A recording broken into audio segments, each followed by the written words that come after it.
afternoon, El Dorado and surrounding areas. This is Bill Visor coming to you live from the studios of 94.3 KELD. That's important to me. And this day has come. I knew it would come someday where I would have this whole program by myself. Unfortunately, Cliff Preston, my sidekick, is out of the state right now and is not able to be here today. So it's just going to be me and you. And I'm looking forward to a good hour with you, and we're going to have a great time, and I hope it's going to be very informative to you. I certainly think it would be a good idea as we start off to prayerfully remember the situation in Afghanistan, and of course I'm sure most of you as listeners are aware that the two simultaneous explosions there outside the airport that killed many civilians, children, and some of our service personnel. And we just, whether you're Democrat or Republican, that's not important to play politics, because we just are concerned about the Americans there. We're concerned about Afghanistans that have been helpful to our cause of what we try to accomplish there. We're concerned about the children that and women that and all the people there in Afghanistan. Certainly the Christian church that will be persecuted and has been persecuted, and so we want to remember all of these in our prayers and lift them up and think about them and do what we can to help them in every way possible. So today we're going to talk about a subject that is very, very difficult to talk about, but it's one that needs to be talked about. And we're going to talk about rape. Okay, so we'll talk about this today, and we'll talk about this again next week, but I want to alert you as listeners to the fact that next week we will have a special guest speaker, Rebecca Kiesling. She's a very well-known pro-life speaker and attorney. She's traveled all across North America sharing her story of hope. Rebecca has, I'm not going to spoil it for you, but let me just simply say that Rebecca will tell a story of how she was conceived through rape, and she did not know her birth mother until sometime later. She has an incredibly inspiring story, and I would like to tell you more about it, but I'm going to wait and let Rebecca have the privilege of doing that, and I think that you will really, really enjoy hearing Rebecca, and perhaps you'll want to call in and ask Rebecca some questions, which she will be more than happy to answer. So I want to give you, as a listener, our call-in number today, in case you want to call in today and you want to ask some questions. That number is 862-1400, 862-1400. And you can call in, ask any question, dialogue with me if you want to. My situation, they always ask me to do this, and I always feel a little hesitant to, because I was always taught not to toot your own horn, but they always feel like it establishes credibility for me. So I will tell you that educationally, I majored in religion and also in psychology at Ouachita Baptist University, where I graduated, met my wife Susan, celebrated 51 years of 51 years of marriage, rather, this past this August. Went on to grad school and did my Master of Divinity in Pastoral Counseling, my Master of Arts in Marriage Therapy, and my PhD in Family Therapy. And went overseas, lived in Rio de Janeiro, Brazil, lovely city. You may have heard on the news about two French men that sneaked into the Christ the Redeemer statue and climbed up to the top and got out on the shoulders of the Christ statue, which is huge, overlooks the city. and greeted the sunrise coming up. Of course, they were promptly arrested for that. And I don't know if they've gotten out of jail over there in Rio yet. But at any rate, a very beautiful city that we really enjoyed for 10 years. I did a lot of counseling there with Brazilians and also with American expatriates there. And then came back in 1988 to teach at OBU, where I'm currently still teaching. I have been licensed as a professional counselor, as a marriage and family therapist, as a alcohol and drug abuse counselor, and have done further study and been certified in hypnosis. So it's, and then I'm in private practice in Arkadelphia and also in El Dorado, where I'm here every Thursday. So I want to, of course, get in a plug for the David H. Preston Counseling Center to say to any of you as listeners, we would love to help you and be of help to you in any way that we can. You can call that number and set up an appointment, or you could check with some of the other counseling agencies that are around. There are a lot of good ones there in El Dorado, and you're blessed to have so many caring professionals in this city. So you can't go wrong in trying to get help, that's for sure. But anyway, we can help you. We certainly would be glad to do. So I hope you'll remember to tune in next week at this time and be sure and hear Rebecca and her story. I think you'll find it very, very inspiring. And of course, if you miss the broadcast for whatever reason, you can always listen to it in the podcast, and so you won't miss it entirely. So I want to start out this morning, or this afternoon rather, by just simply saying that when I was in grad school, I remember my major professor made this statement. He said, "Life is a network of relationships." And you think about that, and I think that is so true today. You know, as babies, we come into this world, and the first relationships we really have are with our mom and with our dad, and sometimes those are good relationships, and sometimes, unfortunately, those relationships are not so good. And so the groundwork can be laid for problems later on as a result of not so healthy relationships, and the foundation can be laid for being able to withstand difficult problems later on because you had good relationships with your mom and your dad. So we can't get away from relationships. We've talked about this in this program before, that sometimes our tendency when we've been hurt is to withdraw and to just not have any contact with anybody. And that's the worst thing that we can do. We need relationships. We need people in our life, but we need good, positive relationships, don't we? And certainly a rape is not a good, positive relationship by any stretch of the imagination. So I'm also reminded of something my major professor said. He said, not only is life a network of relationships, but he said, by relationships we are broken, and by relationships we're healed. So when you have been hurt by someone, the obvious answer is to get into a healthy relationship that will help you understand the dynamics of what you have gone through in this broken relationship and will help you put your life back together. We generally say that a therapist is the one that would help you do that, but I would be very quick to say there are a lot of great pastors out there of many different faiths that can help you with that.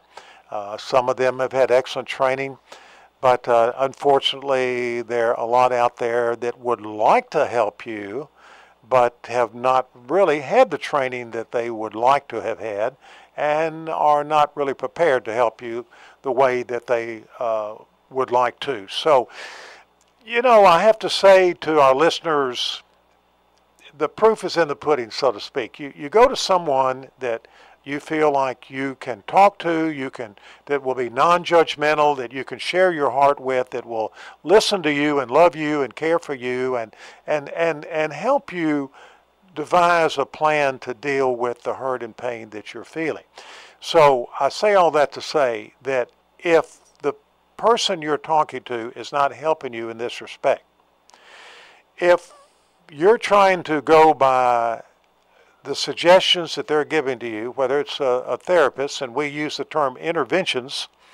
An intervention is simply a plan, a process by which the counselee, the counselee that goes to the therapist, implements in their life to help them recover from whatever it is that they're talking to the therapist about, their problem. If that's not working, and you're really trying everything you can, I certainly would discuss that with my therapist. If my therapist is not able to come up with any other alternatives and can't help you understand why this isn't working, then, I would even say this about me. It might be time to find another therapist. But I can assure you, I cannot imagine, I can't remember any times that I've been at a complete loss as to how to help a client deal with something. Certainly some things work for some individuals and some things work for others, but you need to be able to know that you're making progress, and if you're not making progress, then there is a issue there for sure.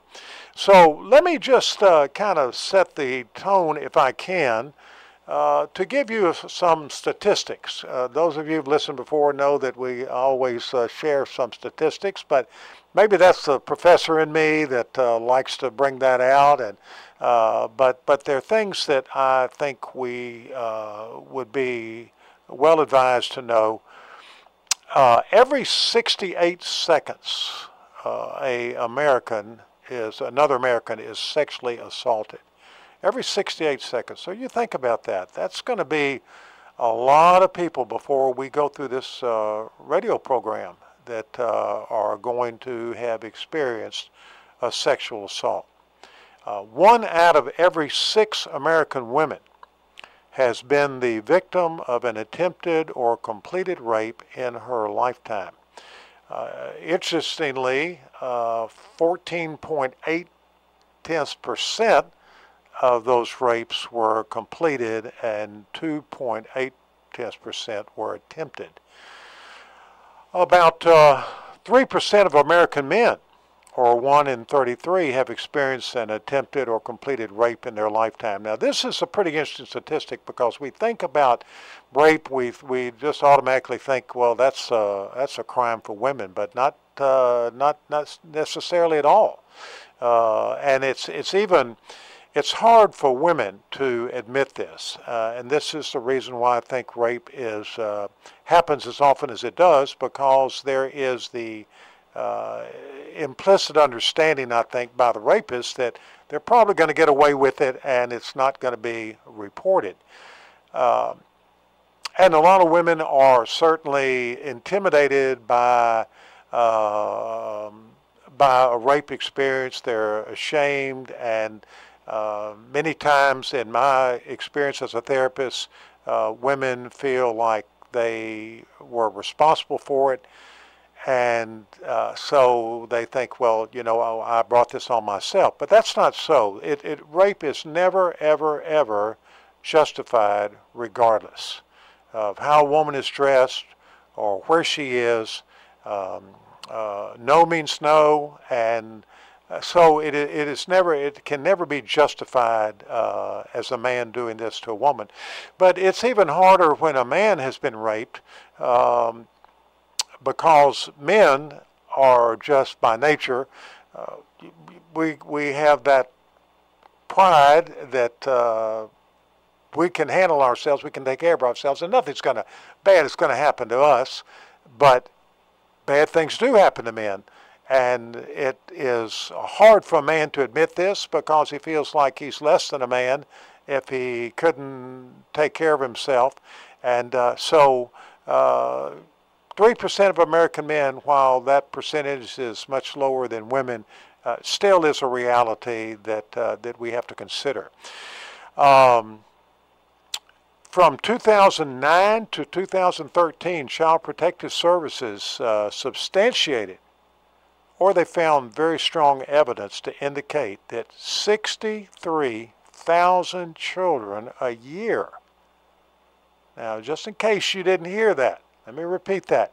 63,000 children a year were victims of sexual abuse. Majority of child victims are 12 to 17. And of victims under the age of 18, 34% of the victims of sexual assault and rape are under age 12. Isn't that sad? That is just so sad to me. 66% of victims of sexual assault and rape are age 12 to 17. So we've got a lot of very unfortunate statistics out there that swirl around that really should concern us. I'm very pleased that at Ouachita I'm teaching a class actually this semester, and the name of the class is intimacy violence in relationships. And so we're talking about the very subject that we're talking about today, although violence can take other forms than just rape. It can certainly take a physical form. It can take a verbal form. So I'm just today, as we talk about a very difficult subject, I hope that as a listener, you will feel free, if you would like to call in, 862-1400, and you would like to ask a question, or you perhaps would like to share something that you have been through. I hope that you will feel free to do this. This is a problem that is very often swept under the rug, and it's not acknowledged and it's not reported. We always say about victims of sexual abuse, once a victim of sexual abuse, always a victim of sexual abuse. In other words, it never truly, it doesn't go away, it's not forgotten. But certainly there are ways to deal with this with proper guidance and proper therapy that can help people overcome the stigma, shame, and the feelings of personal responsibility, perhaps, that is unwarranted, and can help them find healthier patterns of relationships and ways to deal with this. So that's something that we also want to always remember. And so let me just say that we need to realistically face up to the issue that this is a problem today. We need to destigmatize this. We need to, in other words, we need to create a kind of atmosphere where people understand that it's okay to report a rape, and we need to do everything we can to protect our children from unwanted sexual assault. Now, I would say a word to moms and dads today, because I think this is an area that needs to be addressed. Moms and dads need to be very much more in tune with what their children, where their children are, and what their children are watching on TV, and who is texting their kids, and what kinds of texts their kids are receiving. In case you're a listener that has not tuned in to us before, I want to share a very quick anecdotal story if I can. And the story is when I was invited to present a workshop for professionals on what every professional should know about Facebook or about the internet, and which is kind of laughable for a lot of my students, because they'll be the first to tell you Dr. Visor is not a real technophobe. I wish I could tell you that being a professor, I know everything there is to know about technology. I know just enough to make me dangerous, but I do know my way around. But in this particular situation, I wanted to be absolutely sure, this was years ago, and I wanted to be absolutely sure that I had everything correct and that everything was right. And so we're going to take a quick break, and I'm going to come back and I'm going to tell you this fascinating story. So stay tuned. You're listening to KELD The summer fun 94.3. continues as Main Street El Dorado and Noel Mark Broadcasting present the last installment of the 2021 Summer on the Square. Saturday, August 28th, featuring even more live music on the Square, sponsored by Max Tree Service, the Delic U.S. Grill Wars Competition, Showdown at Sunset, the popular Cruise Night Classic Car Show, food vendors, and a fun zone for the kids with inflatables, interactive games, and other water attractions. The fun zone and vendors open at 11 a.m. sharp. That's splash time. So bring your swimsuits and a towel, followed by the Arkansas Mu Duck Kwan martial arts demo with lots of musical entertainment throughout the day, featuring Carmelo Brown and Mason Halstead, Brody McKinney, and Symphony on the Square presented by the South Arkansas Symphony. Plus the Grill Wars competition, the Campfire Dogs and S'mores edition. So bring your lawn chairs and get ready for a full day of fun in beautiful historic downtown El Dorado. We'll see you there. Local radio. We're giving businesses something to talk about. The emphasis in digital marketing budget and how it's spent, there's probably a loss of that connectivity and the intimacy with your general public that you can gain that back very quickly with the reach that radio has. We're the #1 reach medium. More people tune into radio every week than watch TV, smartphones, tablets, etc. Stay connected to your audience. Local radio. Call today, 870-863-6126.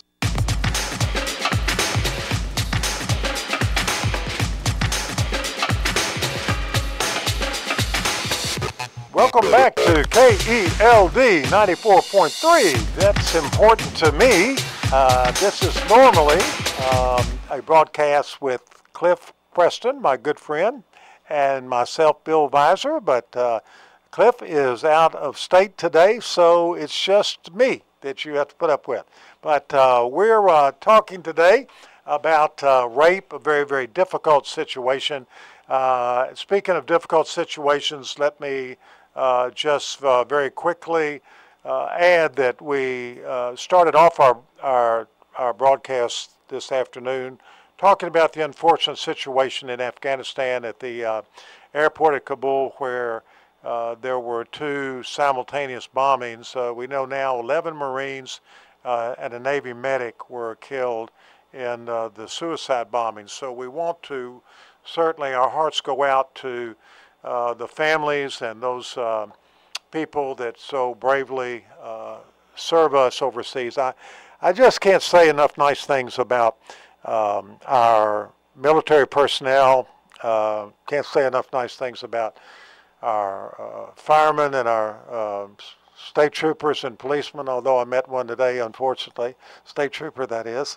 But that's another story for another time. But I do appreciate those men and women that serve us and put their life on the line for us every day. And we certainly need to pray for them and remember them. They do a great job, and certainly remember the families of these who have lost loved ones today. But I was telling a story before we went on break about having prepared for a workshop that I was doing on technology and the therapist. And of course, I think it goes without saying therapists ought to be technologically savvy, because unfortunately, you listeners know, as I know, that while technology can be a great thing and can be used in really good ways, technology can also be used in bad ways as well.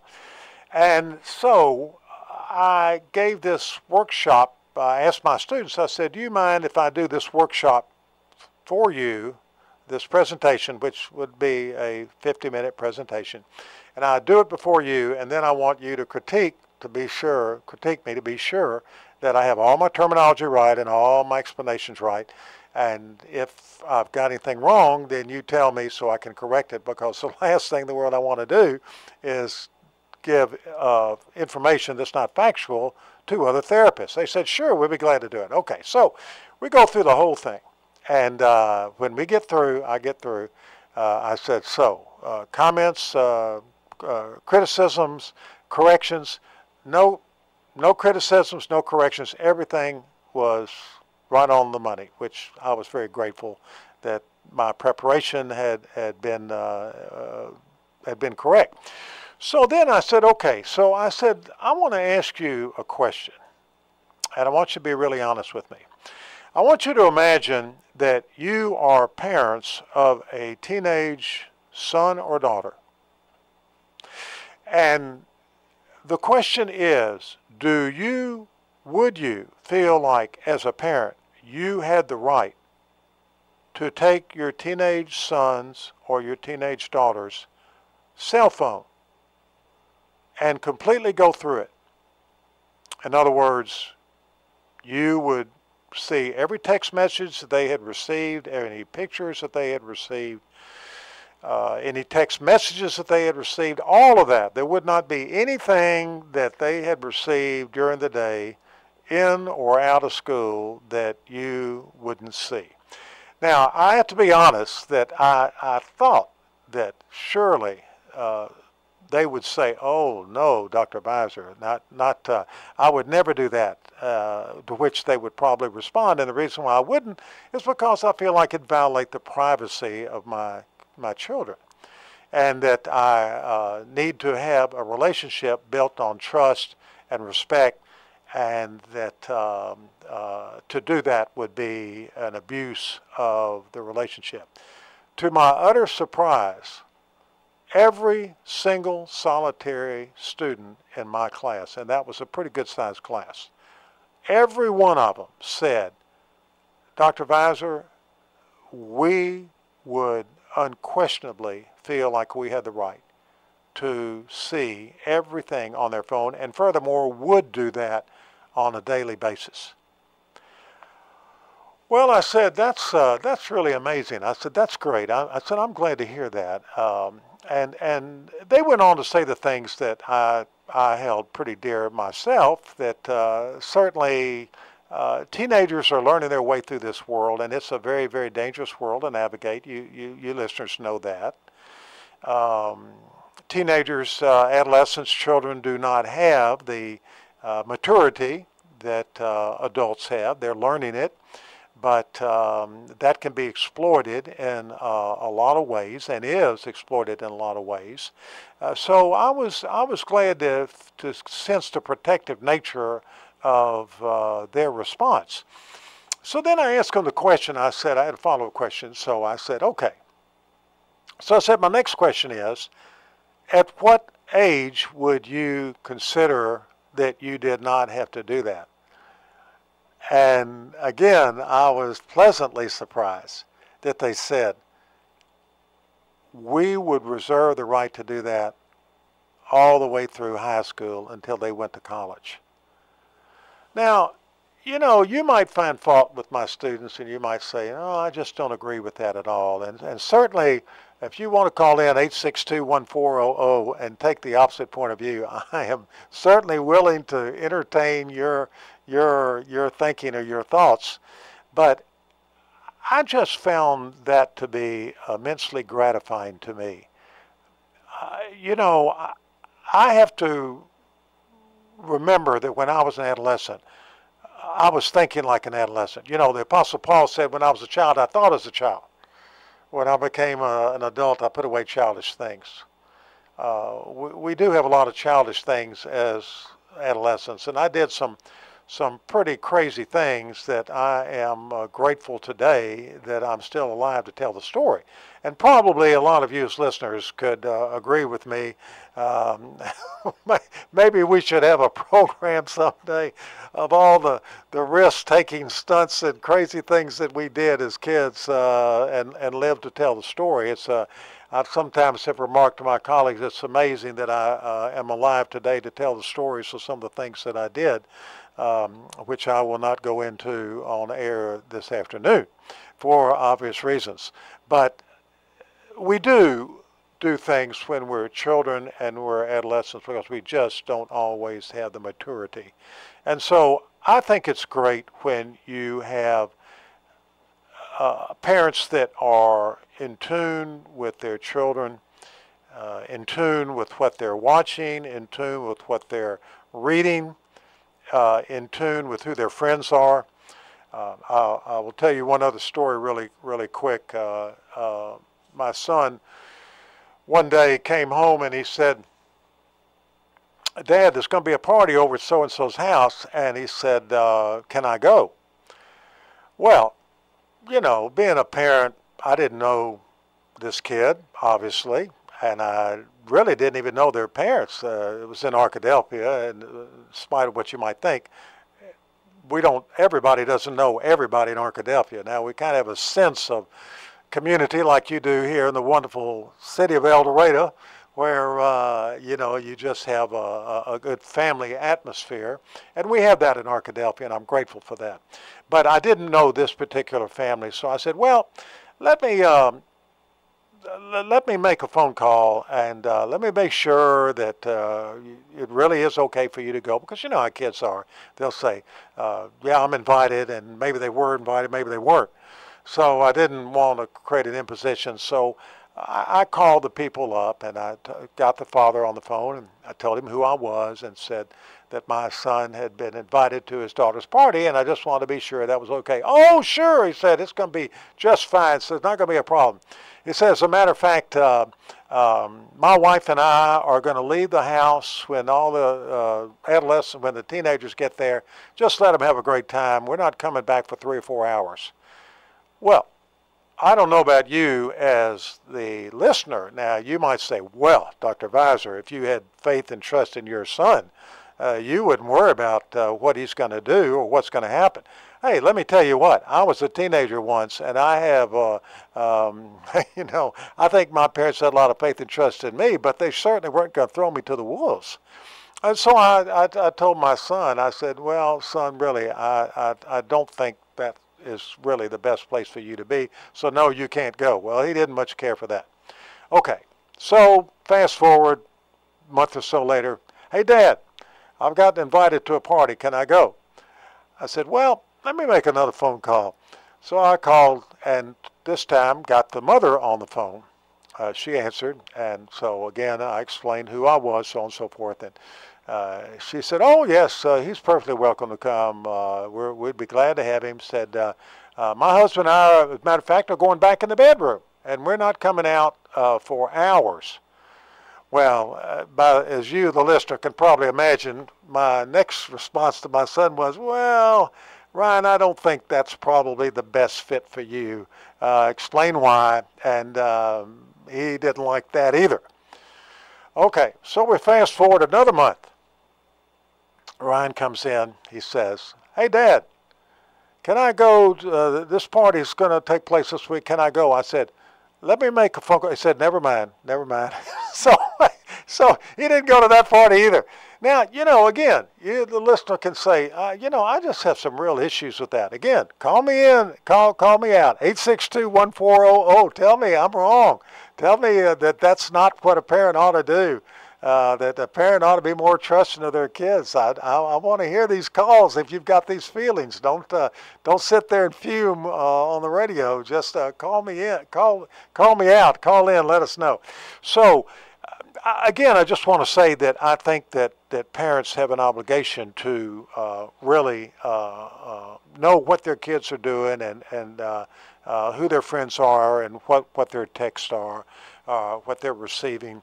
I've been amazed at how many parents let their kids, for example, take their cell phones into their bedrooms at night and have no problem with that whatsoever. Now you say, well, Dr. Visor, why on earth would you have a problem with your son or daughter taking their cell phone into their bedroom at night?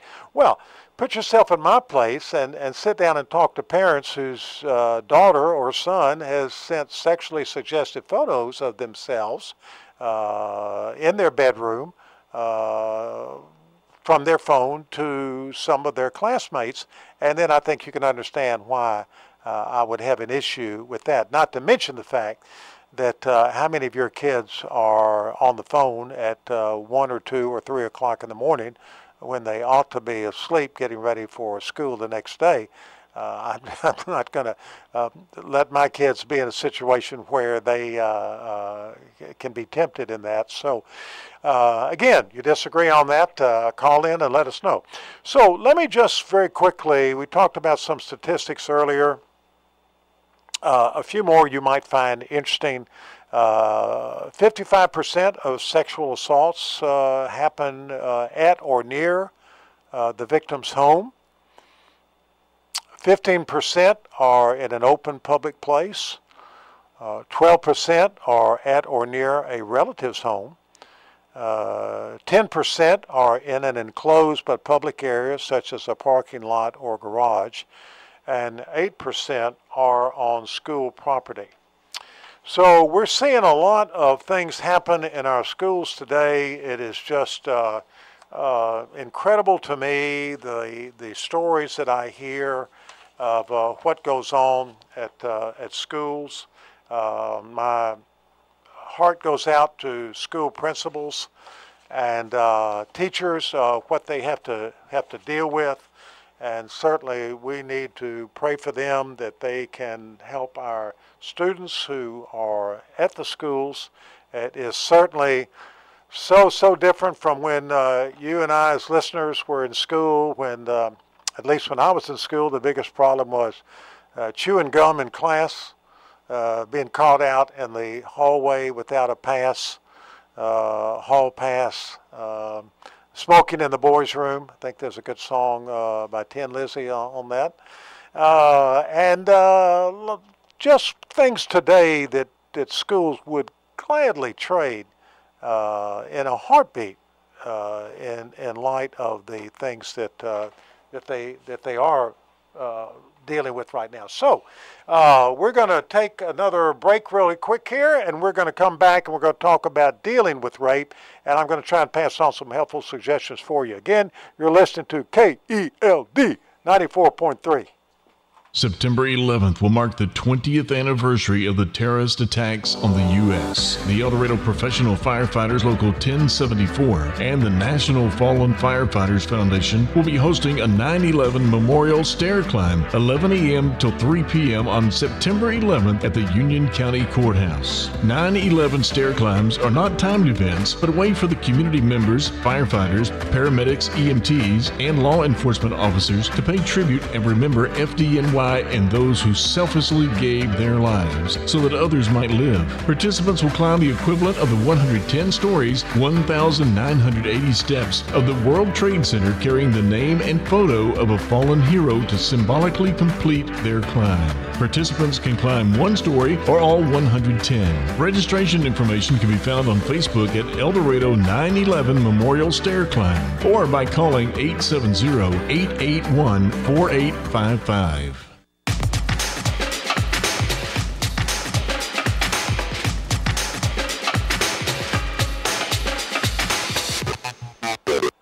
Welcome to That's Important to Me with Cliff Preston and Bill Visor. And today it is Bill Visor who is coming to you live from KELD 94.3. My compadre and partner in crime, Cliff Preston, is out of state today, so it's just me. And we are talking about the very difficult subject of rape. I was just informed that actually the song Smoking in the Boys' Room was recorded by Brownsville Station. I had said that it was Tin Lizzy. So I think actually Motley Crue recorded that as well. So it probably is one of those that has been recorded by several different groups. But at any rate, we're talking about the difficult subject of rape. And one thing that I wanted to mention that I didn't mention before, that I think if any therapist was listening, not that I think that they are, but they might be, but if they were, I think they probably, the first thing they would say, well, Bill, you know, you need to remember that we refer to those who have survived sexual assault not as victims but survivors, and that is absolutely correct. We need to help people embrace the mentality. A victim gives the idea that you have been subjected to this, and you know, you're once a victim, always a victim, and you're helpless to do anything about it. A survivor really does have a connotation that, yes, you have come out on top of that, and you're still kicking, and you're still working to overcome this.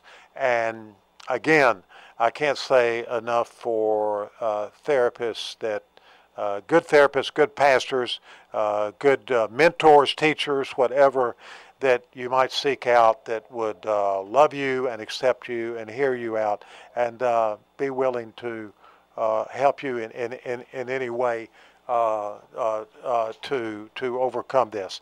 So let me very quickly, while we are on this subject, and remind our listeners again that next Thursday, Rebecca Kiesling is going to be our special interviewee.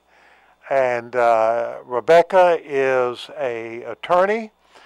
She speaks all over the nation, just a very, very lovely person. I've had the privilege of corresponding with her. And she is a victim in a sense in that her mother was raped, and Rebecca is the product of that rape.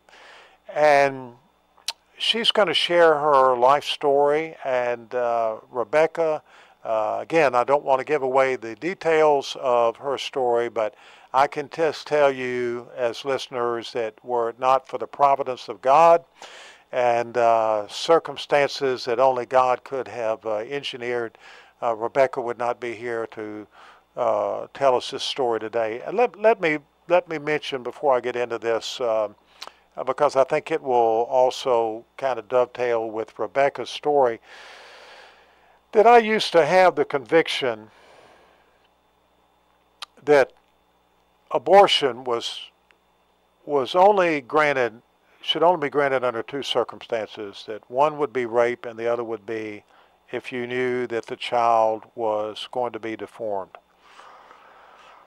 And I'm not particularly proud to say that I was in a class one day and we were talking about this and I brought that up, my convictions. And one of my very dear students just was shocked. She kind of audibly let out a gasp and she said, "Dr. Visor, I can't believe that you believe that." Well, I tried to explain my feelings on that.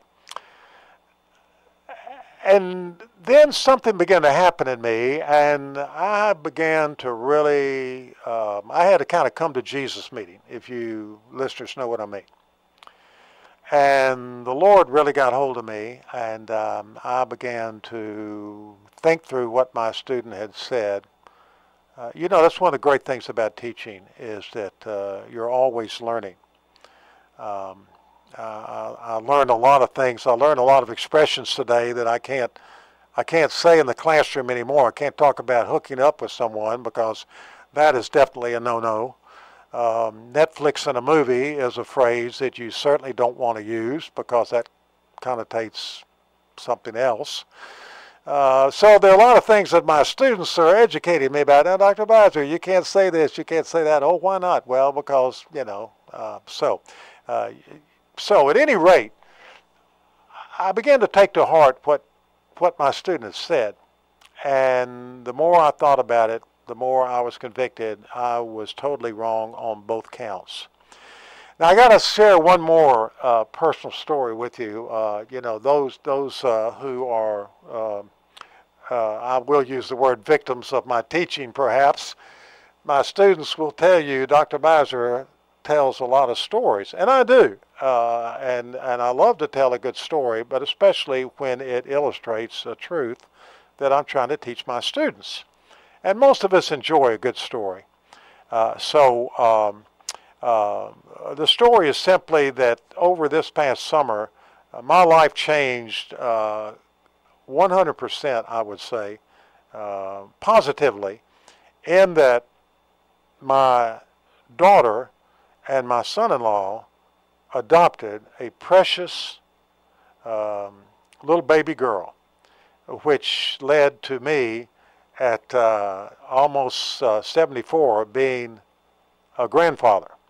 So all these years, all my colleagues have talked about their grandchildren.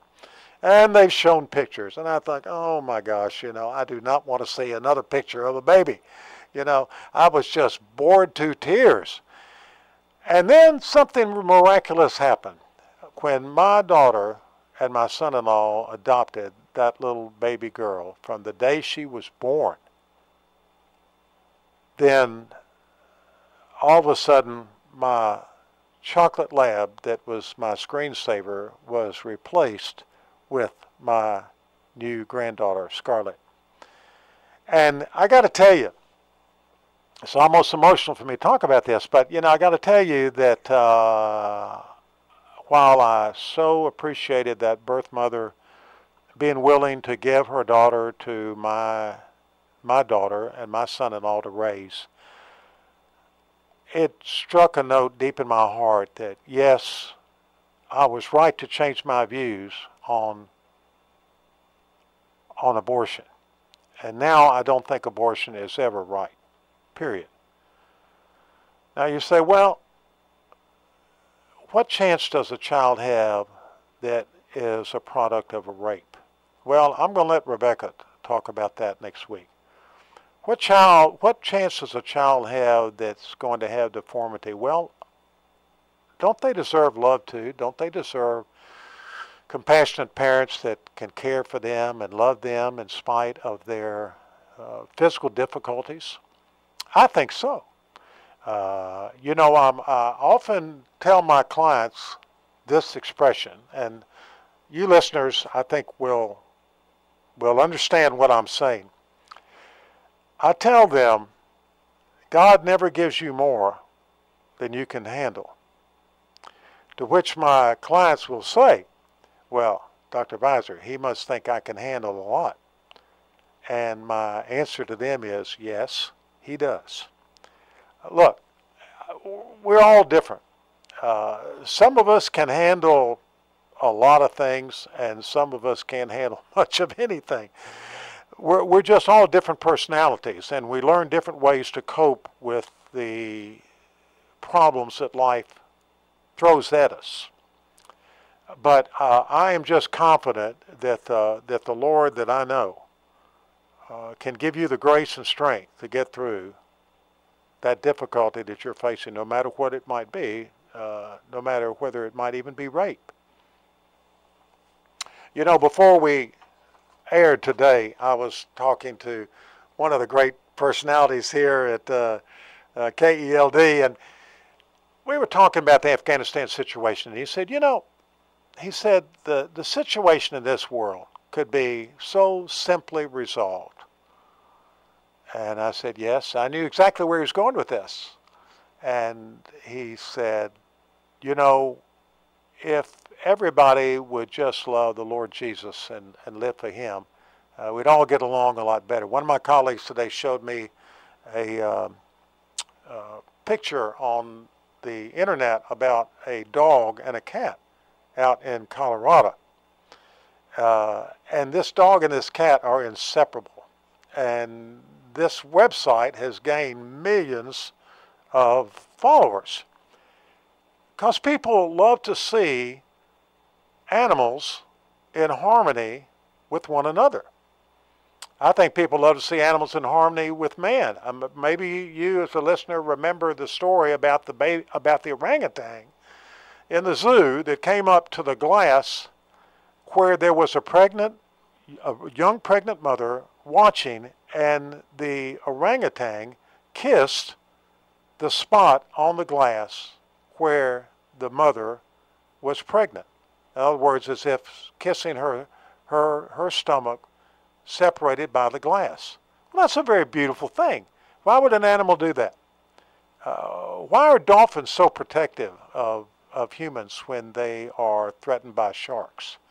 Why is it that animals, even therapists will say that animals lower your blood pressure, that animals are good for you? Why is it that in the COVID, whole humane shelters have been emptied of pets? Because people were adopting them, because they needed them to cope with.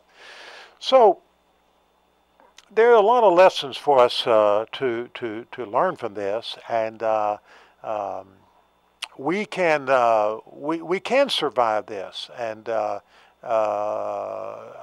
think the answer is if everybody loved the Lord and loved one another, as even animals can love one another, and as animals can love humans, this would certainly be an easier world to live in, wouldn't it?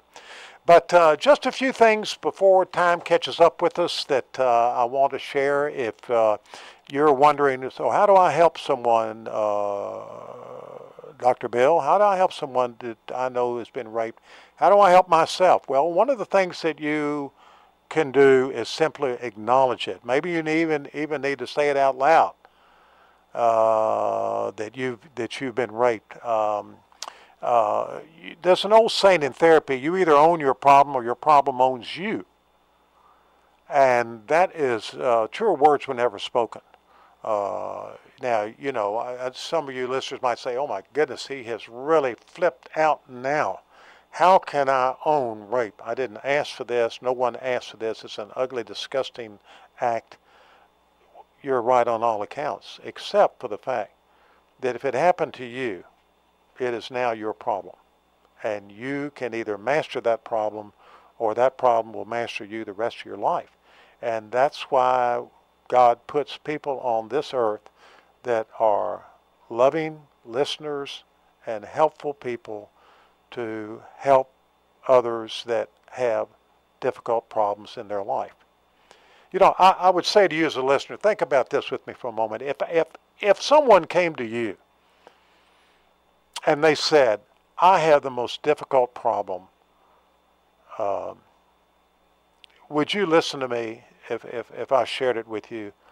How many of you as listeners would say, "No, I don't want to hear that," or "No, I don't have time for that," or "No, I'm not capable of hearing that"? Didn't ask how many of you would have the solution, just that you would listen. Sometimes we just need a good listening ear. I think that all of you as listeners, I'm going to put my faith in you. I'm going to say that those of you citizens of El Dorado and surrounding areas are good, decent, law-abiding citizens, and that you would do the right thing. You would listen and you would be helpful. You might say, "Look, I'm not a therapist, not trained in that, but yes, I'll listen to you." Sure you would. And you would want someone to listen to you. So I think the first thing that we need to do is we need to be able to acknowledge it, and we need to talk about it. And certainly if you know someone that has been through a rape, then I've got to tell you that sure, you're not trained in this particularly, but you can love them, you can help them, you can be non-judgmental, but you can also say, "Look, you know what? Why don't you and I both go together, and let's find a therapist that we can talk to about what you have experienced." Now, again, David H. Preston Counseling Center stands ready to help you at any time, in any way. But we're not the only counseling center in the El Dorado area or the only therapist. Certainly, I would encourage you to seek out a good, competent therapist that can help you deal with this. But if you have to go with that person to help them get in and started in therapy, then there's nothing wrong with that. And I, as a therapist, would welcome having a good friend in the therapy session with the individual's got a problem. Now, not all therapists look at it that way, but I do.